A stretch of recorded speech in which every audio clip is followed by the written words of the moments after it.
হৈ পৰিছে সমগ্ৰ বিশ্ব বিশেষকৈ তেল গেছৰ যি যোগান ব্যৱস্থা সেই যোগান ব্যৱস্থা সম্পূৰ্ণৰূপে ব্যাহত হৈ পৰিছে আৰু এই তেল গেছৰ নাটনিক লৈ এতিয়া সকলো উদ্বিগ্ন হৈ পৰিছে ইতিমধ্যে দেশৰ প্ৰধানমন্ত্ৰী নৰেন্দ্ৰ মোদীয়েও সেই কথাক লৈ কালিৰ দিনটোত যথেষ্ট উদ্বিগ্নতা প্ৰকাশ কৰিছে আৰু তাৰ মাজতে এতিয়া আহিছে এটা খবৰ যে ইৰানৰ সৈতে যুদ্ধ চলাই নিয়াৰ হুংকাৰ দিয়াৰ সমান্তৰালকৈ এতিয়া চীন ভ্ৰমণলৈ ওলাইছে আমেৰিকাৰ ৰাষ্ট্ৰপতি ডোনাল্ড ট্ৰাম্প। নমস্কাৰ, মই মৃদু পৱনে স্বাগতম জনাইছো নিউজ 18 অসম নৰ্থ ইষ্টৰ ডিজিটেল লাইভলৈ আৰু লৈ আহিছো এতিয়া আন্তঃৰাষ্ট্ৰীয় প্ৰেক্ষাপটৰ এটা অতি গুৰুত্বপূৰ্ণ খবৰ। সকলোৰে দৃষ্টি নিবদ্ধ হৈ আছে এই খবৰৰ ওপৰত, কিয়নো এতিয়া চীন ভ্ৰমণলৈ ওলাইছে আমেৰিকাৰ ৰাষ্ট্ৰপতি ডোনাল্ড ট্ৰাম্প আৰু 13ৰ পৰা 15 মেলৈ চীন ভ্ৰমণ কৰিব ডোনাল্ড ট্ৰাম্পে। 13 মেৰ পৰা 15 মেলৈ চীন ভ্ৰমণলৈ যাব ডোনাল্ড ট্ৰাম্প আৰু চীনৰ ৰাষ্ট্ৰপতি চি জিনপিঙৰ আমন্ত্ৰণ ক্ৰমে বেইজিঙলৈ যাবলৈ ওলাইছে এতিয়া আমেৰিকাৰ ৰাষ্ট্ৰপতি গৰাকী। বিভিন্ন সময়ত দেখা গৈছে ইৰানৰ যি যুদ্ধ সেই ইৰানৰ যুদ্ধৰ সময়তো চীন আৰু আমেৰিকা বিপৰীত মেৰুত অৱস্থান কৰা পৰিলক্ষিত হৈছিল। দুইখন দেশেই চীনে যদি ইৰানক এক প্ৰকাৰ সমৰ্থন দিয়া পৰিলক্ষিত হৈছিল, তাৰ বিপৰীতে আমেৰিকাৰ যুদ্ধন্দেহী ৰূপত ইৰানৰ বিৰুদ্ধে তেওঁলোকে যুদ্ধ চলাই নিছে। কিন্তু তেনে সময়তে এতিয়া আমেৰিকাৰ ৰাষ্ট্ৰপতিৰ চীন ভ্ৰমণে সকলোকে আচৰিত কৰি তুলিছে আৰু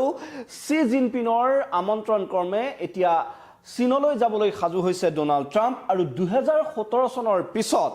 এয়া হ'ব আমেৰিকান ৰাষ্ট্ৰপতিৰ প্ৰথমটো চীন ভ্ৰমণ। 2017 চনত চীন ভ্ৰমণ কৰিছিল আমেৰিকাৰ ৰাষ্ট্ৰপতিয়ে আৰু তাৰ পিছত এইটো হ'ব 2017 চনৰ পিছত আমেৰিকাৰ ৰাষ্ট্ৰপতিৰ এইটো প্ৰথমটো চীন ভ্ৰমণ। আৰু 3দিনীয়া চীন ভ্ৰমণ কাৰ্যসূচীৰে এতিয়া ট্ৰাম্প যাবলৈ ওলাইছে বেইজিঙলৈ আৰু দুই ৰাষ্ট্ৰপ্ৰধানৰ আলোচনাত কেইবাটাও গুৰুত্বপূৰ্ণ বিষয়ে স্থান পোৱাৰ এতিয়া সম্ভাৱনা আছে। বিশেষকৈ এই যি জিনপিং আৰু ট্ৰাম্পৰ মাজত আলোচনা হ'ব, এই আলোচনাৰ ক্ষেত্ৰত সমগ্ৰ বিশ্বৰে দৃষ্টি নিবদ্ধ থাকিব প্ৰধানতঃ এটা বিষয়ৰ ওপৰত, সেইটোৱেই হৈছে ইৰানৰ সৈতে যুদ্ধ। যি হৰমুজ প্ৰণালীৰ ওপৰত আমেৰিকাই অৱৰোধ অব্যাহত ৰাখিছে আৰু আক্ৰমণৰ হুংকাৰ দি আহিছে প্ৰতি মুহূৰ্তে, তেনে সময়ত আমেৰিকাৰ ৰাষ্ট্ৰপতিগৰাকীৰ চীন ভ্ৰমণ বিশেষ তাৎপৰ্যপূৰ্ণৰূপে বিবেচিত হৈছে আৰু টাইৱান আৰু দুই দেশৰ বাণিজ্যৰ কথাও তেওঁলোকৰ দুই ৰাষ্ট্ৰপ্ৰধানৰ মাজত আলোচনা হ'ব আৰু তাৰ সমান্তৰালকৈ ইৰানৰ যুদ্ধৰ প্ৰসংগও যে এই আলোচনাত স্থান পাব সেয়া নিশ্চিত। আৰু পূৰ্বে দেখা গৈছিল যে আমেৰিকাৰ টাইৱান ভ্ৰমণক লৈ যথেষ্ট অসন্তুষ্টি প্ৰকাশ কৰি আহিছিল চীনে। সমান্তৰালকৈ দুই দেশৰ মাজত অব্যাহত আছিল শুল্ক যুদ্ধ। ডোনাল্ড ট্ৰাম্পৰ যি শুল্ক আৰোপৰ যি কৌশল, সেই কৌশলৰ বিৰোধিতা কৰা পৰিলক্ষিত হৈছিল চীনে আৰু চীনৰ ওপৰত অত্যধিক শুল্ক জাপি দি যেন এক প্ৰকাৰ ডোনাল্ড ট্ৰাম্পে দুইখন দেশৰ যি বাণিজ্যিক সম্পৰ্ক সেই বাণিজ্যিক সম্পৰ্ক যথেষ্ট তিক্ততাপূৰ্ণ কৰি তোলা পৰিলক্ষিত হৈছিল আৰু তাৰ মাজতে এতিয়া পুনৰ দুইখন দেশৰ সহযোগিতা বৃদ্ধিৰ বাবে এয়া এক চেষ্টা বুলি ক'ব লাগিব আৰু জিনপিঙৰ আমন্ত্ৰণ ক্ৰমে এতিয়া চীনলৈ যাবলৈ ওলাইছে ডোনাল্ড ট্ৰাম্প। কিন্তু ডোনাল্ড ট্ৰাম্পৰ চীন ভ্ৰমণৰ মুহূৰ্ততে আহিছে আন এটা অতি গুৰুত্বপূৰ্ণ খবৰ যে ইৰানৰ যুদ্ধবিৰতি চৰ্তক সম্পূৰ্ণ অগ্ৰাহ্য কৰিছে আমেৰিকাই আৰু এই যি ইৰানৰ প্ৰস্তাৱ আছিল, এই প্ৰস্তাৱ কোনো কাৰণতে গ্ৰহণযোগ্য নহয় বুলি স্পষ্ট কৰি দিছে হোৱাইট হাউচৰ তৰফৰ পৰা। পাকিস্তানৰ জৰিয়তে ইৰানে দিয়া যুদ্ধবিৰতিৰ প্ৰস্তাৱত এক প্ৰকাৰ অসন্তুষ্ট হৈ পৰিছে আমেৰিকা। পাকিস্তানৰ জৰিয়তে যিহেতু ইৰাণ আৰু আমেৰিকাৰ মাজত মধ্যস্থতাকাৰী ৰূপত অৱতীৰ্ণ হৈছে পাকিস্তান। পূৰ্বে পাকিস্তানত আলোচনা হৈছিল, সেই আলোচনা বিফল হ'ল, সেয়া সমগ্ৰ বিশ্ববাসীয়ে দেখিছে। পুনৰ এবাৰ আমেৰিকাৰ জৰিয়তে ইৰাণে যি যুদ্ধবিৰতিৰ প্ৰস্তাৱ আগবঢ়াইছিলে তাত এতিয়া অসন্তুষ্ট হৈ পৰিছে আৰু সেই প্ৰস্তাৱ কোনো কাৰণতে গ্ৰহণযোগ্য নহয় বুলি স্পষ্ট কৰি দিছে হোৱাইট হাউচে। আৰু ট্ৰাম্পৰ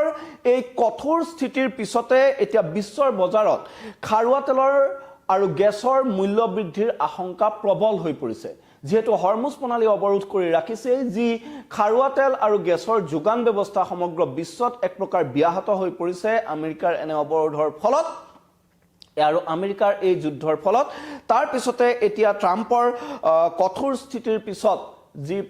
ইৰানে যুদ্ধবিৰতিৰ প্ৰস্তাৱ আগবঢ়াইছিল, সেই যুদ্ধবিৰতিৰ প্ৰস্তাৱ অগ্ৰাহ্য কৰাৰ পিছত এতিয়া এই বিশ্বৰ বজাৰত খাৰুৱা তেল আৰু গেছৰ দাম ভয়ংকৰভাৱে পুনৰ বৃদ্ধি পোৱাৰ আশংকা প্ৰবল হৈ পৰিছে আৰু যি প্ৰস্তাৱ দিছিল সেই প্ৰস্তাৱ প্ৰত্যাখ্যান কৰি আমেৰিকাই ইৰাণক দিছে কঠোৰ সকিয়নি যে আমেৰিকাৰ সৈতে বাৰে বাৰে খেলা কৰি নাথাকিব এনে ধৰণৰ খেলা বন্ধ কৰিবলৈ সকিয়াই দিছে ট্ৰাম্পে আৰু আলোচনাৰ পৰিৱেশ এক প্ৰকাৰ বিঘ্নিত হোৱাৰ ইংগিত দিছে হোৱাইট হাউছে আৰু লগে লগে এতিয়া এক প্ৰকাৰ পুনৰ যুদ্ধ হ'ব নেকি তাক লৈ শংকিত হৈ পৰিছে সকলো যে এই আলোচনাৰ যি পৰিৱেশ এক ৰচনা কৰিবলৈ চেষ্টা কৰি থকা হৈছিল দুই পক্ষৰ পৰা তাৰ মাজতে যি ইৰাণে যুদ্ধবিৰতি প্ৰস্তাৱ আগবঢ়ালে সেই প্ৰস্তাৱক লৈ এতিয়া নাৰাজ হৈ পৰিছে ডোনাল্ড ট্ৰাম্প আৰু এই কথাই এতিয়া যি দুই দেশৰ মাজত আলোচনাৰ পৰিৱেশ আছিল সেই পৰিৱেশ বিঘ্নিত কৰা বুলি এক প্ৰকাৰ ইংগিত দিছে হোৱাইট হাউছে আৰু ইৰাণৰ চৰ্তত আছিল যে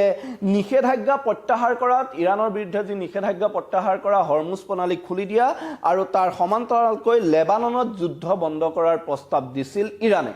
আৰু যি কথাত এতিয়া সম্পূৰ্ণ অসন্তুষ্ট হৈ পৰিছে ডোনাল্ড ট্ৰাম্প কিয়নো ডোনাল্ড ট্ৰাম্পৰ স্পষ্ট কথা যে ইৰাণৰ যি পাৰমাণৱিক কুচকাৱাজ সেই পাৰমাণৱিক কুচকাৱাজ সম্পূৰ্ণৰূপে বন্ধ কৰিব লাগিব সেই চৰ্তত অটল হৈ আছে ডোনাল্ড ট্ৰাম্প কিন্তু নিজৰ সাৰ্বভৌমত্বৰ কথাৰ দুহাই দি ইৰাণেও সেই চৰ্ত মানি ল'বলৈ সন্মতি দিয়া নাই তাৰ ফলতে এই বিষয়টো ক্ৰমাৎ জটিলৰ পৰা জটিলতৰ হৈ গৈ আছে আৰু ইৰাণে ৪৭ বছৰে আমেৰিকাৰ লগত হেতালি খেলি থকাৰ অভিযোগ উত্থাপন কৰিছে ডোনাল্ড ট্ৰাম্পে ৪৭ বছৰ ধৰি ৪টা দশকতকৈ অধিক সময় প্ৰায় ৫টা দশক ধৰি ইৰাণে আমেৰিকাৰ সৈতে হেতালি খেলি থকাৰ অভিযোগ কৰিছে এতিয়া ডোনাল্ড ট্ৰাম্পে আৰু কেৱল ইৰাণৰ ওপৰতে নহয় তাৰ বাবে দুগৰাকীকৈ আমেৰিকাৰ প্ৰাক্তন ৰাষ্ট্ৰপতিকো দোষাৰোপ কৰিলে ডোনাল্ড ট্ৰাম্পে বাৰাক ওবামা আৰু জো বাইডেনৰ বাবেই এনে পৰিস্থিতিৰ সৃষ্টি হোৱা বুলি এক প্ৰকাৰ পোনপটীয়াকৈ অভিযোগ কৰিছে ডোনাল্ড ট্ৰাম্পে আৰু ওবামা বাইডেনৰ দুৰ্বল বৈদেশিক নীতিৰ বাবেই ইৰাণ শক্তিশালী হোৱা বুলিও মন্তব্য কৰিলে ডোনাল্ড ট্ৰাম্পে ওবামাই ইৰাণক বিলিয়ন মাৰ্কিন ডলাৰ নগদ ধন দি সহায় কৰা আৰু গুৰুতৰ অভিযোগ উত্থাপন কৰিছে ডোনাল্ড ট্ৰাম্পে যুদ্ধংদেহী ৰূপত থকা ডোনাল্ড ট্ৰাম্পে এতিয়া যেন ইজনৰ পিছত সিজন আমেৰিকাৰ প্ৰাক্তন ৰাষ্ট্ৰপতিকো আক্ৰমণৰ লক্ষ্য কৰি লৈছে ইতিমধ্যে ইৰাণৰ বিৰুদ্ধে কঠোৰ স্থিতি লোৱাৰ সমান্তৰালকৈ তেওঁ ওবামা আৰু বাইডেনৰ সমালোচনাত সৰব হৈ পৰিছে আৰু বাৰাক ওবামাই বিলিয়নৰ পিছত বিলিয়ন মাৰ্কিন ডলাৰ নগদ ধন দি ইৰাণক সহায় কৰিছিল আৰু সেইবাবেই ইৰাণ অধিক শক্তিশালী হোৱা বুলি গুৰুতৰ অভিযোগ উত্থাপন কৰিছে ডোনাল্ড ট্ৰাম্পে আৰু ইৰাণে আমেৰিকান লোকক হত্যা কৰাৰো গুৰুতৰ অভিযোগ উত্থাপন কৰিছে ট্ৰাম্পে আৰু ৪২,০০০ নিৰীহ প্ৰতিবাদকাৰীক ইৰাণে হত্যা কৰাৰ কথাও উল্লেখ কৰিলে এতিয়া ট্ৰাম্পে আৰু ইৰাণে আমেৰিকাক লৈ কৰা উপহাস আৰু সহ্য কৰা নহ'ব বুলি এক প্ৰকাৰ চৰম সকিয়নি দিছে এতিয়া মাৰ্কিন ৰাষ্ট্ৰপতিগৰাকীয়ে বিভিন্ন সময়ত দেখিছো যে বাৰে বাৰে কঠোৰৰ পৰা কঠোৰতম সকিয়নি প্ৰদান কৰি আছে ডোনাল্ড ট্ৰাম্পে তথা তাৰ পিছতো কিন্তু এই যুদ্ধক কিছু পৰিমাণে স্থবিৰ কৰিবলৈ সক্ষম হৈছে এই যুদ্ধক কিছু পৰিমাণে আলোচনাৰ পৰ্যায়লৈ নিবলৈ দুই পক্ষই চেষ্টা চলাইছে সমান্তৰালকৈ বিশ্ব সমুদায়েও এই যুদ্ধ কেতিয়াও কামনা কৰা নাই আৰু ট্ৰাম্পক সংযমী হ'বলৈ বিভিন্নজনে বিভিন্ন সময়ত আহ্বান জনাই আহিছে তাৰ মাজতে দেখা গৈছে যে এইবাৰ যি ইৰাণৰ প্ৰস্তাৱ আছিল সেই ইৰাণৰ প্ৰস্তাৱ এক প্ৰকাৰ অগ্ৰাহ্য কৰি কঠোৰ সকিয়নি প্ৰদান কৰিছে ডোনাল্ড ট্ৰাম্পে ইৰাণক আৰু তাৰ লগে লগে হৰমুজ প্ৰণালীত এতিয়া নৌসেনাৰ অৱৰোধ আৰু অধিক কঠোৰ কৰিছে আমেৰিকাই ইৰাণৰ বিৰুদ্ধে অধিক সৰব হৈছে আমেৰিকা আৰু ইয়াৰ লগে লগে হৰমুজ প্ৰণালীত চৰম পৰ্যায়ত উপনীত হৈছে আমেৰিকা আৰু ইৰাণৰ মাজত উত্তেজনা হৰমুজ প্ৰণালী দীৰ্ঘদিন ধৰি আমেৰিকাই অৱৰোধ কৰি ৰাখিছে যিসমূহ ইৰাণৰ জাহাজ সেই ইৰাণৰ জাহাজসমূহ হৰমুজ প্ৰণালীৰে চলাচলত এক প্ৰকাৰ বাধা প্ৰদান কৰিছে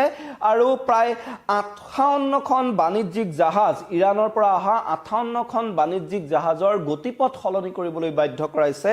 আমেৰিকাই আৰু অৱৰোধ উলংঘা কৰাৰ চেষ্টা কৰা প্ৰায় ৪খন জাহাজ আমেৰিকাই বিকল কৰি দিছে আৰু এনে ধৰণৰ পৰিপ্ৰেক্ষিতত এতিয়া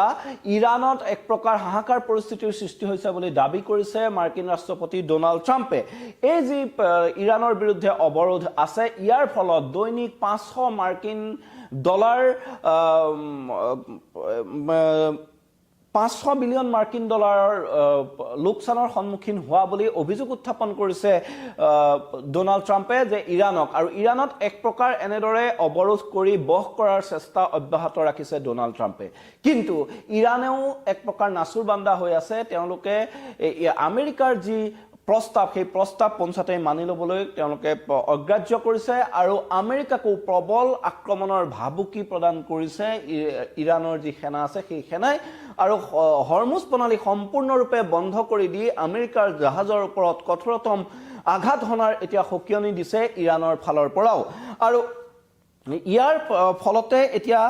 দুইখন দেশৰ মাজত যুদ্ধৰ আশংকা প্ৰবল হৈ পৰিছে। আৰু এই দুই দেশৰ মাজত যদি প্ৰকৃতাৰ্থত দীঘলীয়া যুদ্ধ হয় তেতিয়াহ'লে বিশ্বৰ ওপৰতে ইয়াৰ অধিক প্ৰভাৱ পৰিব,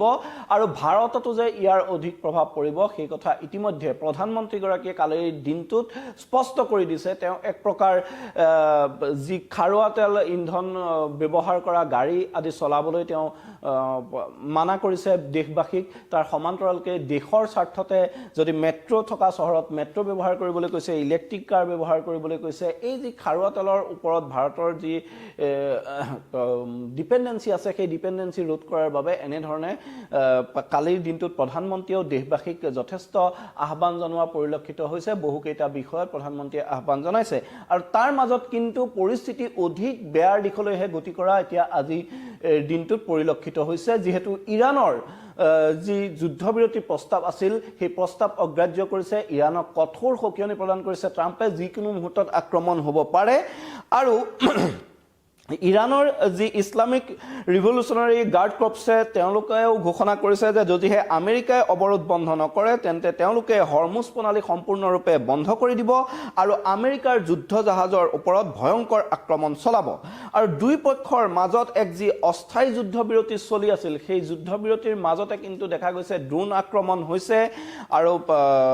সেই মিছাইল আক্ৰমণ হৈছে, আৰু এই যি অস্থায়ী শান্তি সেই শান্তি বিঘ্নিত হোৱা পৰিলক্ষিত হৈছে। আৰু আমেৰিকাই ইৰাণৰ ওপৰত নতুন পাৰমাণৱিক চুক্তি স্বাক্ষৰ কৰিবলৈ হেঁচা দি আহিছে, কিন্তু ইৰাণে নিজৰ সাৰ্বভৌমত্বৰ দোহাই দি তেনে চুক্তিত স্বাক্ষৰ কৰিবলৈ সন্মত হোৱা নাই এই পৰ্যন্ত। আৰু শেষ পৰ্যায়লৈকে যুঁজি যোৱাৰ হুংকাৰ ইৰাণেও দি আছে বৰ্তমানলৈকে। আৰু হৰমুজ প্ৰণালীত যিকোনো মুহূৰ্ততে এক ডাঙৰ সামৰিক সংঘৰ্ষ হোৱাৰ সম্ভাৱনাই এতিয়া প্ৰবল হৈ পৰিছে। এই দুইখন দেশৰ যি আকোৰগোজ স্থিতি তাৰ মাজতে কিন্তু এটা কথা অতি তাৎপৰ্যপূৰ্ণ বিবেচিত হৈছে যে যি মাৰ্কিন ৰাষ্ট্ৰপতি ডোনাল্ড ট্ৰাম্পৰ 3দিনীয়া চীন ভ্ৰমণ, এই 3দিনীয়া চীন ভ্ৰমণৰ পিছত